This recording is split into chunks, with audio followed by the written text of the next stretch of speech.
The iPhone 15 Pro Max was supposed to be the best phone money can buy, but its launch turned out to be a PR nightmare, with some dubbing this as Apple's biggest flop in history. Ever since Apple launched its crown jewel, users have been plagued with issues like overheating, poor durability, and discoloration of the new titanium frame. Today we'll dive deeper and answer these questions for you. Why is the iPhone 15 Pro Max having these issues? And what's their fix? So, if you're an early adopter and want to know about the demons in your new $1,600 phone, then go ahead and hit that like button and subscribe to our channel.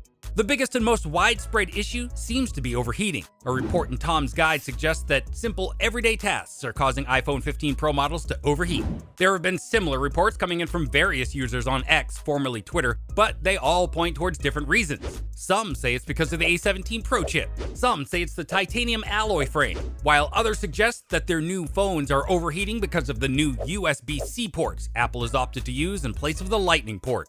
Chinese tech blogger Geekerwan said the iPhone 15 Pro set a new record for surface temperature by reaching a peak level of 118 degrees Fahrenheit, with the A17 Pro chip reportedly being the biggest contributor. While Apple analyst Ming-Chi Kuo believes that the likely cause of these heating issues is not the 3nm A17 Pro chip. Instead, it is likely to be compromises with the thermal system design of the iPhone 15 Pro series. Since it predominantly seems to be a Pro problem, Kuo believes that a reduced heat dissipation area combined with the iPhone 15 Pro's new titanium frame reduces the thermal efficiency of the phones. This combination is perhaps the leading cause for the iPhone 15 Pro series, but certainly not for the standard iPhone 15 and 15 Plus, which use an aluminum frame. On the other hand, a report from the Wall Street Journal suggests that the physical SIM card slot on iPhones in regions other than the USA could also be an additional factor. However, even US-based expert phone reviewers like MKBHD have complained of the overheating issue on an eSIM-only iPhone 15 Pro when scrolling through Instagram. So in the above scenarios, the only fix would be a recall and redesign of the iPhone, which is unlikely to happen immediately. What is more likely to happen is that a software update will attempt to fix the issue, presumably by throttling the performance of the overkill chip to generate less heat.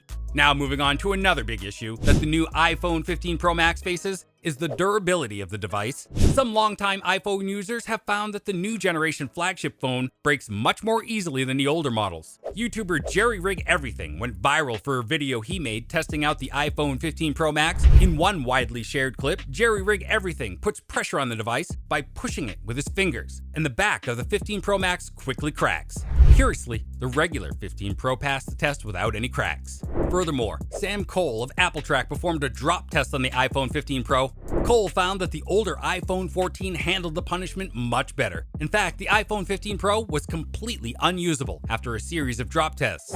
What was even more interesting about the test is that Cole believes that the titanium body build isn't solely to blame. He suspects that the curved edges on the new phone played a role in the device's weaker body as well. Now, this isn't an issue that Apple can solve with a software update, so Cole recommends buying a good case for your new, expensive iPhone 15 Pro. Another problem unique to the i15 Pro and Pro Max's titanium shell is just how much of a fingerprint magnet it is, as this tweet demonstrates. What's worse is that some users have actually found their fingerprints discoloring the titanium frame, which is a bit worrying for those of you who have managed to get an iPhone 15 of your favorite color. The good news, though, is that Apple has responded to this issue. They said in a support document that any discoloration is temporary. The oil from your skin might temporarily alter the color of the outside band, and wiping your iPhone with a soft, slightly damp, lint-free cloth will restore the original look.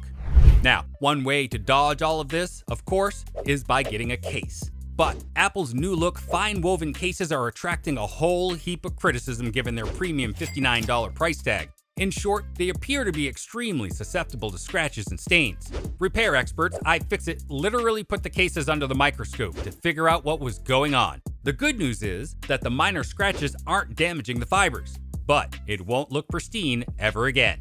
Vox Media's Parker Ortolani found that display models in one Apple store were showing the stain less than a day after going on display, which isn't a great look.